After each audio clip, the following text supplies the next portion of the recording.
सबसे पहले बात करते हैं उद्धव और राज ठाकरे के बारे में।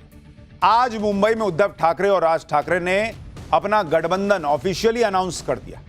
पिछले कई दिनों से इसकी चर्चा चल रही थी, जिसका आज ऐलान हो गया। उद्धव ठाकरे और राज ठाकरे ने प्रेस कॉन्फ्रेंस में साथ मिलकर बीएमसी चुनाव लड़ने का ऐलान किया। उद्धव ठाकरे और राज ठाकरे ने 20 साल पुराना झगड़ा बुलाकर साथ आने का फैसला किया। प्रेस कॉन्फ्रेंस में उद्धव ठाकरे राज ठाकरे के साथ उनके बेटे आदित्य और अमित ठाकरे थे। इससे पहले इसी साल जुलाई में मराठी एकता के नाम पर राज और उद्धव ने रैली की थी।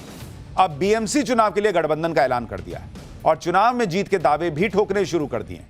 एक बार सुनिए इनको। मुंबई महानगर पालिका हम जीत रहे हैं जी, चाहे आप कितना भी हमारे खिलाफ काम करो, पैसा बांटो, सत्ता का दुरुपयोग करो, मुंबई महानगर पालिका उद्धव जी और राज ठाकरे एक साथ आकर जीतने जा रहे हैं। संजय राउत दावा ठोक रहे हैं कि हम बीएमसी का चुनाव जीत रहे हैं, चाहे पैसा लगा लो, चाहे सत्ता का दुरुपयोग कर लो।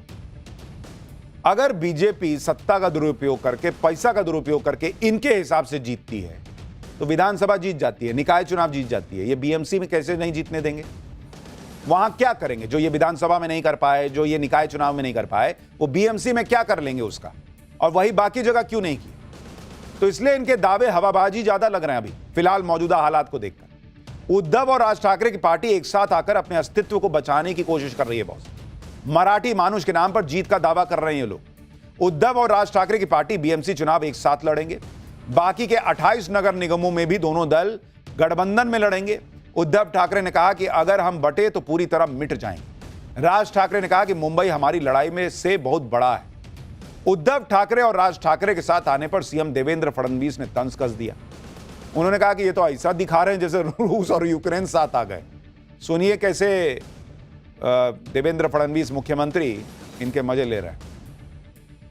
देखिए, हाइप तो ऐसे क्रिएट की जा रही है मानो रशिया और यूक्रेन ही साथ में आ गया और ज़ेलेंस्की और पुतिन बात कर रहे हैं।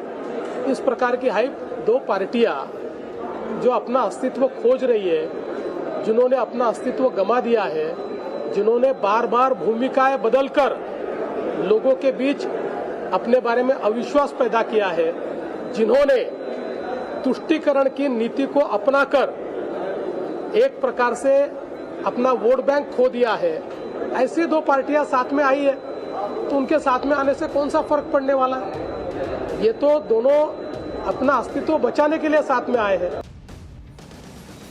उद्धव और राज ठाकरे के बीच गठबंधन तो हो गया, लेकिन बीएमसी चुनाव के लिए सीट शेयरिंग को लेकर बात पूरी तरह बन नहीं पाई। आप देखिए, दोनों दलों के गठबंधन का ऐलान 23 दिसंबर को होना था, लेकिन आखिरी वक्त में से एक दिन के लिए टाल दिया गया। इसकी वजह सीट शेयरिंग पर बात नहीं बनना कही जा रही। मराठी बहुल सीटों पर उद्धव और राज में बात नहीं बन रही थी। चर्चा है कि उद्धव की पार्टी 145 से 150 सीट तक पर चुनाव लड़ सकती है। राज ठाकरे की एमएनएस 65 से 70 सीटों पर लड़ सकती है। शरद पवार की एनसीपी 10 से 12 सीटों पर चुनाव लड़ सकती है। हालांकि अभी भी उद्धव और राज की तरफ बीएमसी चुनाव में सीट शेयरिंग का फॉर्मूला जारी नहीं हुआ उनकी तरफ से। संजय राउत का कहना है कि सीट शेयरिंग तो राजनीति में व्यापार की तरह है, भाइयों के बीच व्यापार नहीं होता। सुनिए संजय राउत। क्या करना है? नंबर शेयरिंग जो होता है वो व्यापार होता है राजनीति में। आपको इतना सीट शेयरिंग, ये व्यापार है। यहाँ भाइयों में व्यापार नहीं है, ये फैमिली है, समझा? हम देख लेंगे हमको क्या करना। यानी संजय राउत कह रहे हैं कि इंडिया अलायंस में जब सीट शेयरिंग होती है कि कौन कहां कितने सीट पे चुनाव लड़ेगा, तो वो व्यापार होता है क्या? बीएमसी और नगर निगम चुनाव के लिए उद्धव और राज ठाकरे साथ तो आ गए, लेकिन बीएमसी चुनाव से ठीक पहले स्थानीय निकाय चुनाव हुए हैं, जिसमें उद्धव और राज ठाकरे की पार्टी की दुर्गति हो गई बॉस। बुरी हालत भी नहीं, दुर्गति। महाराष्ट्र नगर परिषद और नगर पंचायत चुनावों में बीजेपी गठबंधन ने जबरदस्त जीत हासिल की थी। इसे बीएमसी चुनाव से पहले सेमीफाइनल कहा जा रहा था। स्थानीय निकाय चुनाव के नतीजों ने ठाकरे ब्रदर्स का फ्यूचर का ट्रेलर दिखा दिया और इसी वजह से दोनों ने साथ आने का फैसला किया। आप देखिए, महाराष्ट्र स्थानीय निकाय चुनाव में बीजेपी गठबंधन को 288 में से 215 सीट मिली बॉस, और बीजेपी ने अकेले अपने दम पर 129 सीट पर जीत हासिल की। एकनाथ शिंदे की शिवसेना ने 51 सीटें जीती, अजीत पवार की एनसीपी को 35 मिली। वहीं इंडी गठबंधन को मात्र 51 सीट पर जीत मिली, कांग्रेस को 35 पर जीत मिली। उद्धव ठाकरे की शिवसेना तो डबल डिजिट में नहीं आई बॉस, 9 सीट। शरद पवार की एनसीपी 7 पे सिमट गई और राज ठाकरे की एमएनएस 1 को सीट नहीं जीती बॉस, 0, अंडा, खत्म मामला।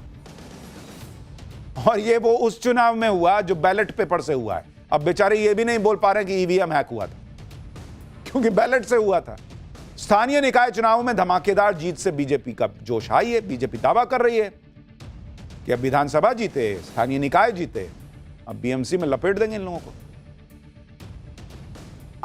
मैं ऐसा मानता हूं कि महानगर पालिका के जो चुनाव होने वाले हैं उसमें हमको इससे भी ज्यादा अच्छा यश मिलेगा, ऐसा मेरा मानना है।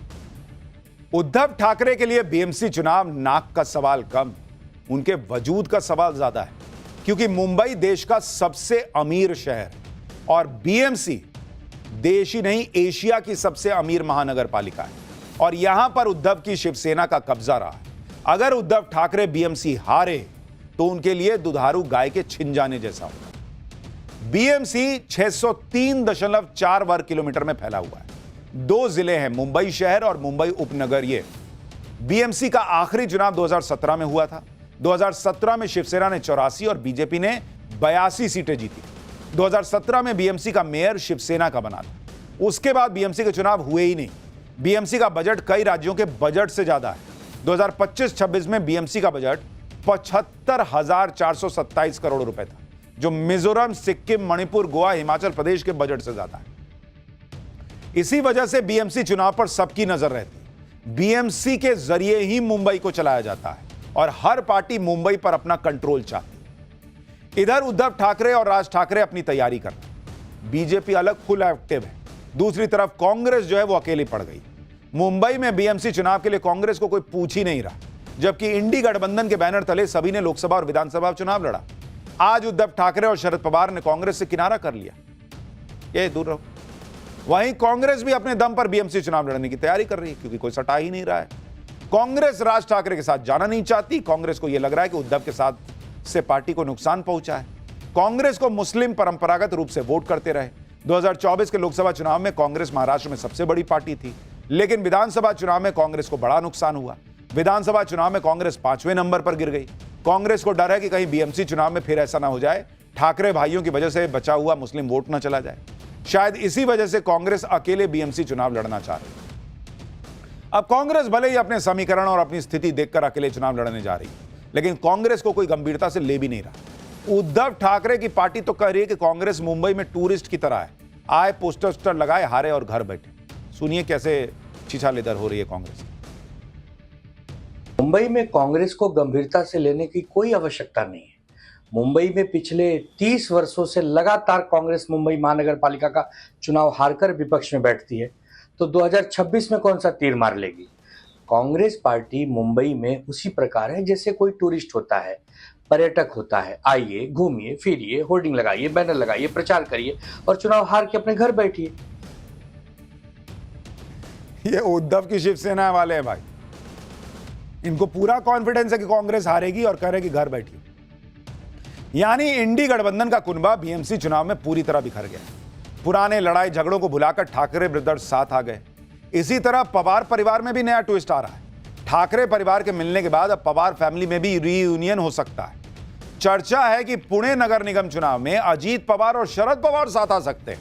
शरद पवार की बेटी सुप्रिया सुले ने अजीत पवार के साथ गठबंधन पर बड़ी बात कही है।